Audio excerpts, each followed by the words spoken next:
आज grammar part 3 में अपने इंटर के छात्रों के लिए मैं फिर फिगर ऑफ स्पीच लेकर आ गया हूँ। इसके पहले आपने सिमिली, मेटाफर, पर्सनिफिकेशन, एपॉस्ट्रॉफी के बारे में पढ़ा। आज पांचवा अलंकार ऑक्सीमोरान का अध्ययन करेंगे। यह एक ऐसा अलंकार जिसमें दो विरोधी शब्द होते हैं जिनकी मीनिंग अपोजिट होती है एक दूसरे के, जैसा कि डेफिनेशन में दिया गया है। It is an association of two words और फ्रेजेज हैविंग अपोजिट मीनिंग। दोनों विरोधी शब्द होते हैं, इसलिए इसका नाम विरोधाभास या ऑक्सीमोरान है। उदाहरण के लिए, it is an open secret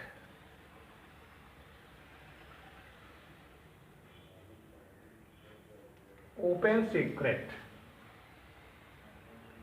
open का मतलब आप जानते होंगे,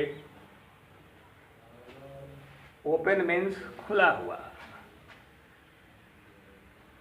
सीक्रेट मीन्स रहस्य से भरा हुआ, बंद।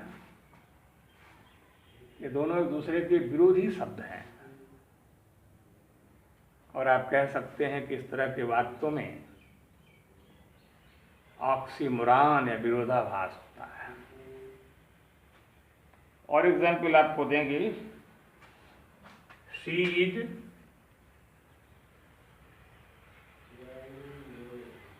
Feeling sweet pain.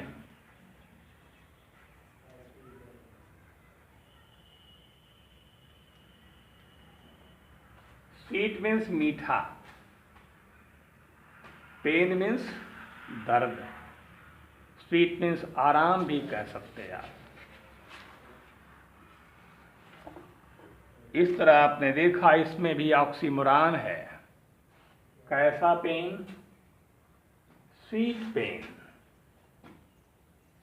स्वीट माने आरामदायक, मधुर, पेन माने तकलीफ या दर्द।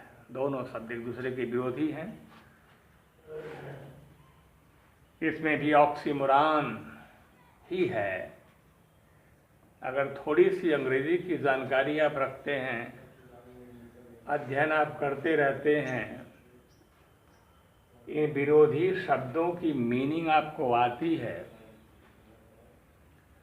तो परीक्षा में निश्चित रूप से ऑक्सीमोरान को भी पहचानने में आपको दिक्कत नहीं होगी। और देखिए, he is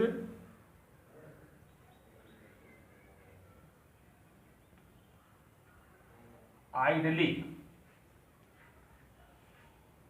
busy these days।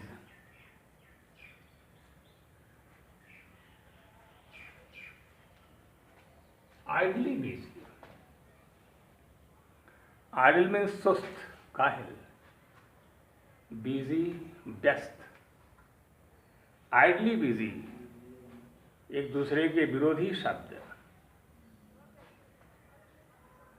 तो बड़ी आसानी से आप ये लिख सकते हैं कि इस वाक्य में भी विरोधाभास है। विरोधाभास अलंकार पहचानना आपके लिए मुश्किल नहीं होगा, बहुत ही आसानी से इसको आप पहचान लेंगे और परीक्षा में पूरे मार्क्स प्राप्त कर सकते हैं। एक और एग्जाम्पल मैं आपको देता हूँ, जैसे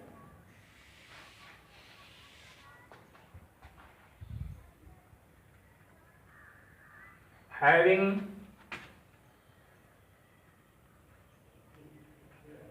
nothing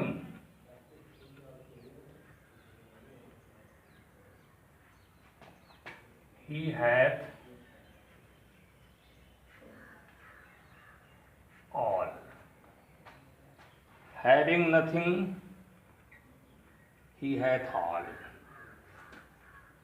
नथिंग माने कुछ नहीं, बिल्कुल नहीं। ऑल माने सब कुछ। कितना विरोध है इन दोनों शब्दों में। कुछ नहीं है फिर भी सब कुछ है। इसका मतलब इस वाक्य में भी विरोधाभास अलंकार ही है। इस तरह विरोधाभास अलंकार को बड़ी आसानी से आप पहचान लेंगे और अपने ग्रामर की बुक में या टेक्स्ट बुक में बहुत सारे ऐसे सेंटेंस दिए हुए हैं जिसमें अपोजिट मीनिंग के दो वर्ड्स उन वाक्य में मिलते रहेंगे और आप ये पहचान लेंगे कि ये विरोधाभास ही है। ओके। हाँ बच्चों, अभी अभी इसकी पहले मैंने आपको ऑक्सीमोरॉन फिगर ऑफ स्पीच के बारे में बताया था। इसके बाद दूसरा अलंकार हाइपरबोल यानी अतिशयोक्ति बताने जा रहा हूँ। एक ऐसा अलंकार है जिसमें किसी कथन को खूब बढ़ा चढ़ाकर न होने के विपरीत बता दिया जाता है। हिंदी में भी आपने पढ़ा होगा इस अलंकार को। किसी स्टेटमेंट को, किसी कथन को, किसी बात को आप आवश्यकता से अधिक बढ़ा चढ़ाकर कह देते हैं, वहां पर अतिशयोक्ति अलंकार होता है। It is a figure of speech of exaggeration or overstatement in order to lay high emphasis on the statement. किसी बात को जोर देकर कह दिया जाता है जो सच्चाई नहीं होती है, वहां पर ये अलंकार हाइपरबोल होता है। जैसे उदाहरण के द्वारा she wept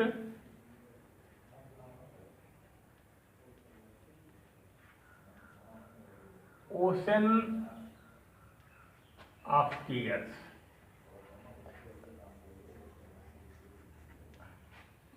she wept ocean of tears. उसके आंसुओं से नदी बन गई। इतना रोया कि आंसुओं की नदी बहने लगी। क्या संभव है ये? आंसुओं से नदी का बन जाना असंभव है, लेकिन हाइपरबोल में ऐसा होता है। जैसा कि बताया गया, किसी स्टेटमेंट को इतना बढ़ा चढ़ा कर कह देना जो संभव न हो, वहां पर हाइपरबोल होता है। जैसे एग्जाम्पल में दिया मैंने, she wept ocean of tears. उसके रोने से आंसुओं की नदी बन गई। दूसरे एग्जाम्पल में आप देखिए, reverse of blood flowed in the battle.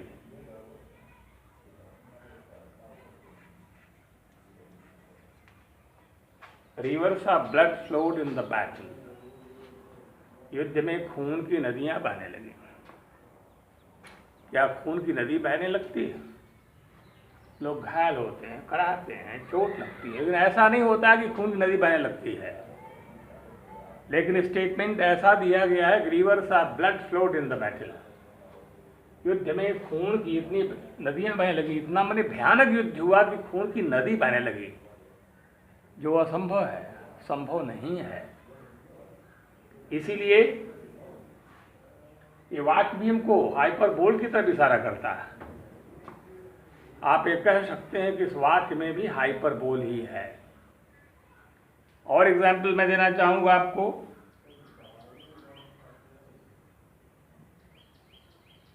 $10,000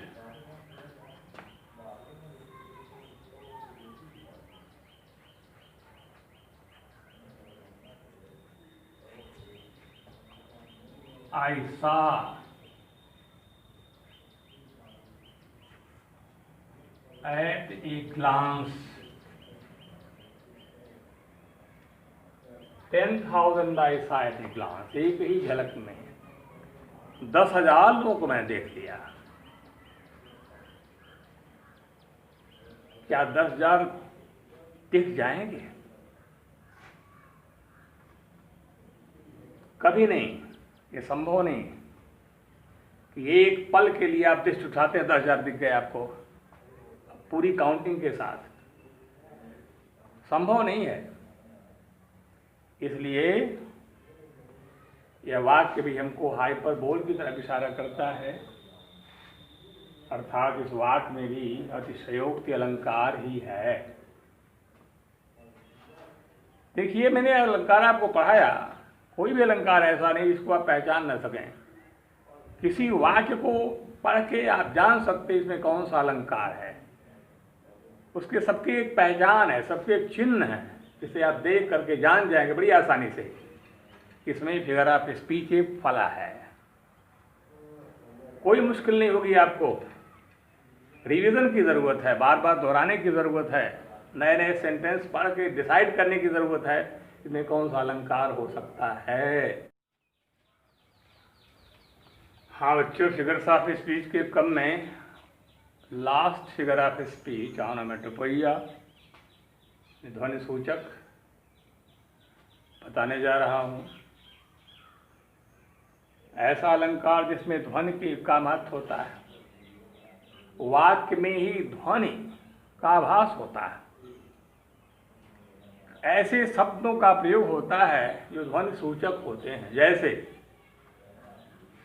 onomatopoeia is the employment of words that initiate or suggest the sound or echo the sense। ऐसा सेंस ध्वनि या प्रध्वनि का आभास कराता है। ऐसे शब्द उसमें चुन कर दिए जाते हैं जो ध्वनि का आभास हमको कराते हैं, और इसीलिए इसे ऑनोमेटोपोइया या ध्वनि सूचक अलंकार कहा जाता है। जैसे I heard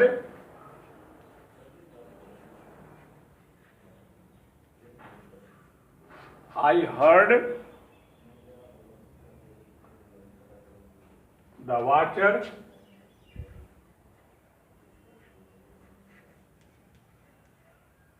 lapping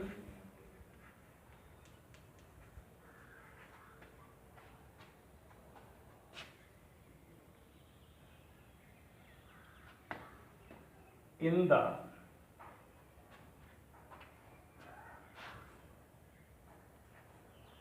pond। I heard the water lapping in the pond। पानी की छपाछप की आवाज, तरंगों से ध्वनि उत्पन्न करती हुई आवाज मुझको सुनाई पड़ी पॉन्ड में या रिवर में या किसी पानी के स्रोत में। ध्वनि सूचक शब्द लैपिंग इस वाक्य में दिया गया है, जो बताता है कि ये ध्वनि का संकेत है, पानी में ध्वनि पैदा हो रही है। फिर the cat muse,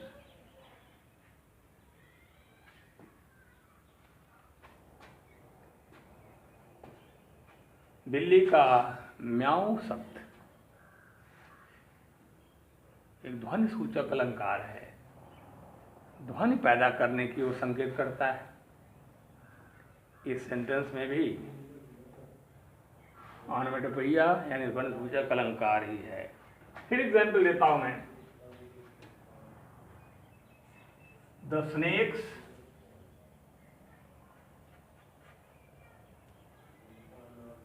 are hissing,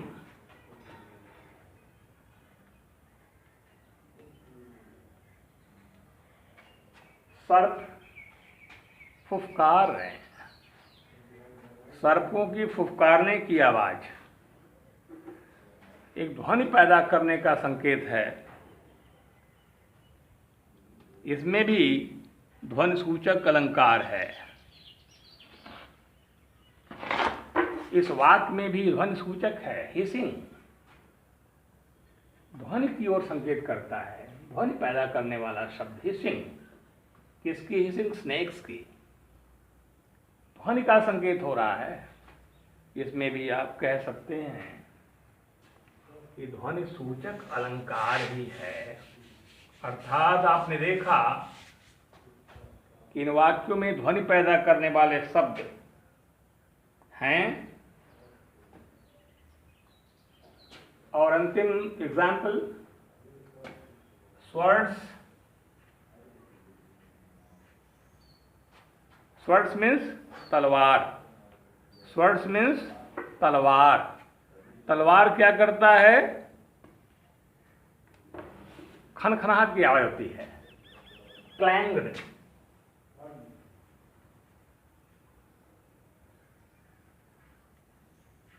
and the guns boomed. Clanged, boomed. Guns की बूमिंग, तलवारों की क्लैंगिंग, उनके द्वारा उत्पन्न ध्वनि, ध्वनि सूचक अलंकार की ओर संकेत करते हैं। आप बहुत ही आसानी से पहचान सकते हैं कि इन दिए गए एग्जाम्पल्स में ध्वनि सूचक अलंकार ही है। प्यारे बच्चों, आपके कोर्स में जो फिगर्स ऑफ स्पीच था मैंने समाप्त कर दिया है आज। दूसरी टर्न में, दूसरी बार में जब आपके सामने उपस्थित होऊंगा तो ग्रामर का कोई नया टॉपिक लेकर आऊँगा। Thank you very much.